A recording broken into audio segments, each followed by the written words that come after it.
The Digging Dog Dilemma. After a case as tricky as the CD collection case, Emma and Will were glad to have a case that took them out of the office. When they got a telephone call from a disgruntled homeowner and dog owner, it was just what the veterinarian ordered.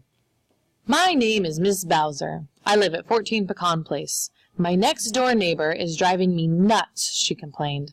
"He says that Champ is digging up and chewing his precious tulips."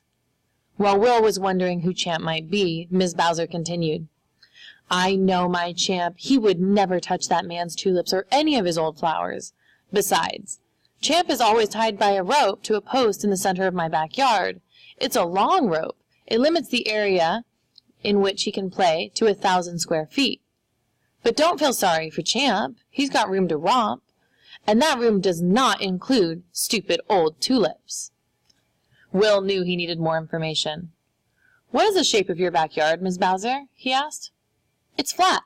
Oh boy. Will quickly appreciated that he would be better off getting the data he needed in person. He arranged to go to Miss Bowser's house the next day. He told her he would bring along his sister. "Okay, as long as she doesn't eat tulips." "No tulips. Just leave things where they are," Will advised. "Keep Champ well fed and out of your neighbor's yard. We'll solve this thing in 2 shakes. Maybe he does know what 2 shakes means after all. Will and Emma bicycled to 14 Pecan Place the next day. They took a measuring tape and a calculator with them. Miss Bowser was agitated when she greeted them at her front door.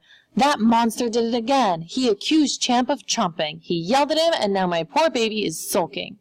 He's just lying out there in the yard with a hangdog look on his face. I can't even get him to play with his bone." "We'll look into it, ma'am. Just lead us to the crime scene," said Emma reassuringly. Miss Bowser's backyard was square in shape. A large black Labrador retriever was sprawled in the yard sulking. A long rope was attached to his collar. At the other end, it was clipped to a short post buried in the center of the yard. Emma and Will looked over at the neighbor's yard. There was nothing but a low hedge separating the 2 yards. Then Emma spotted a bed of tulips in the neighbor's yard. Then she spotted the neighbor.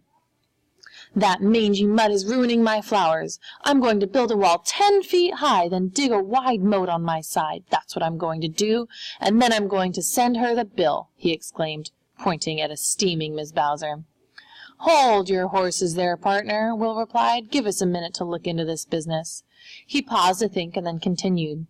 "May I come onto your property for a better look, sir?" The neighbor nodded reluctantly. Will made his way through a gap in the hedge. He took out his tape measure and measured the distance from the edge of Miss Bowser's property line to the bed of the tulips. The distance was 6 feet. In the meantime, Emma had brought Champ to life with a bunch of doggy donuts she always kept handy for just such a situation. She had already measured a side of Miss Bowser's square backyard. It measured 30 feet. The 2 sleuths conferred for a moment while the feuding neighbors fumed.